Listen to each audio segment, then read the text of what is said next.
The Independent National Electoral Commission on Wednesday presented certificates of return to successful House of Representatives members-elect from the just concluded National Assembly elections held on Saturday, the 25th of February. The lawmakers pledged not to only withhold the integrity of the legislative arm of government, but also to ensure that the needs and expectations of their constituencies are met. The event, which took place at the International Conference Center, Abuja, which was used by Inec as the National Coalition Center, had the presence of the visibly elated lawmakers who laid emphasis on giving their constituencies the needed representation and expressed excitement over the multiple party who will form the crux of lawmakers in the 10th House of Assembly. A lot of things have to be brought in. One, our duty is to make laws, do a very good oversight function, and at the same time attract dividend of democracy to our people. I am in to serve my people, and I will serve them very, very well. Yeah, the inland waterways, very good plan.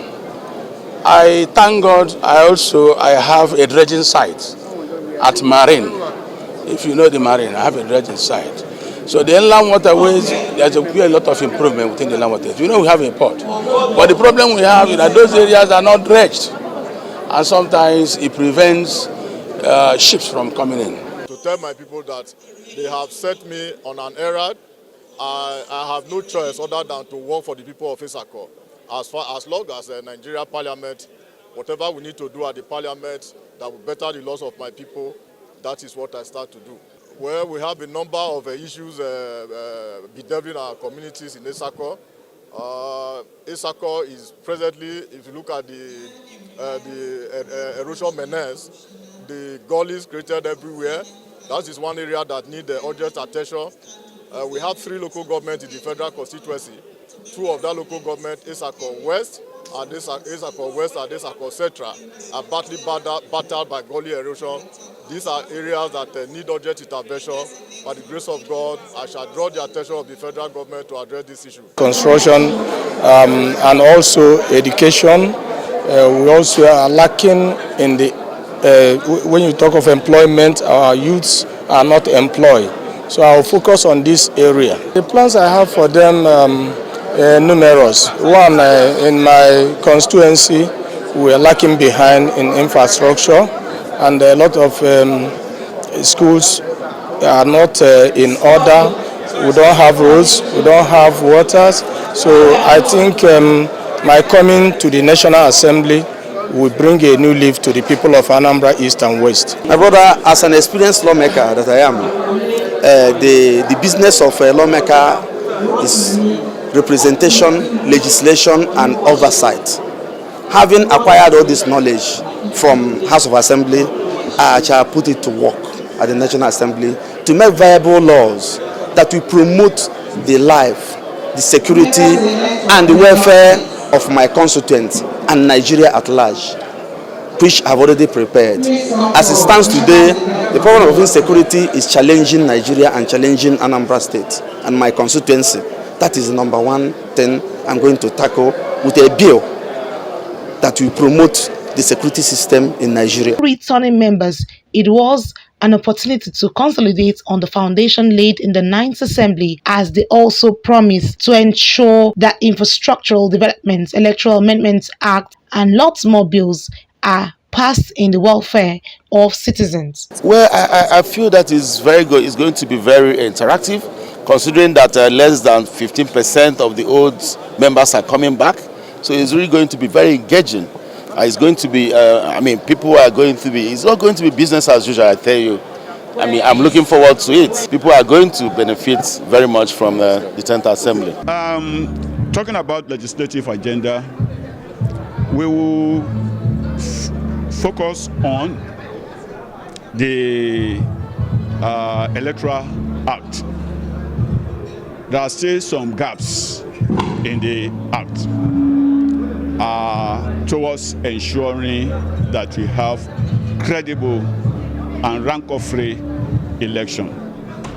For instance, in the area of electoral offenses, attention is focused on the politicians.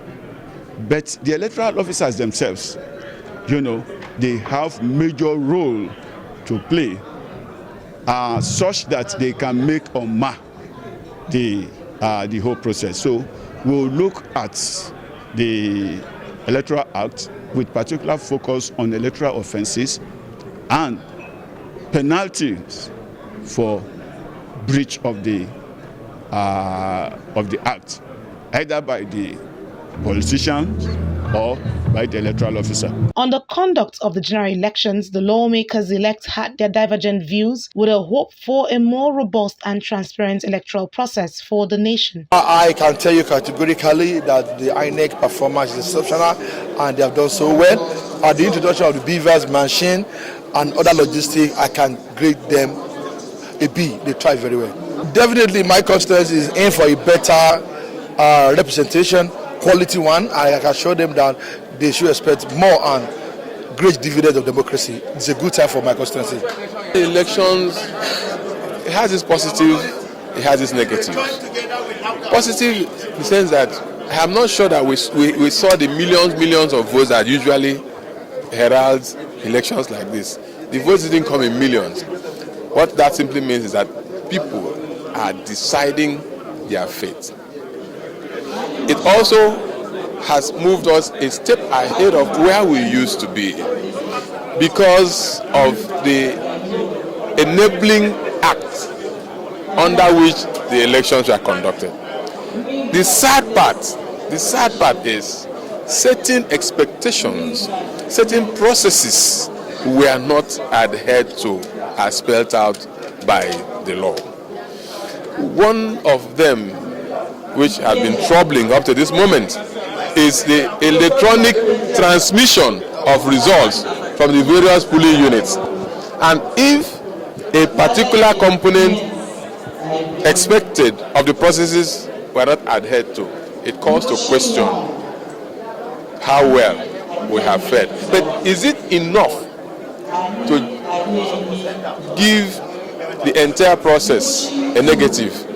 To my own opinion, it's not. The event marks the last leg of the electoral process as it concerns the presidential and National Assembly elections as the country gears up for both the governorship and state houses of assembly elections, which is coming up on Saturday, the 18th day of March 2023. Annie T. Patrick, Core TV News, Abuja.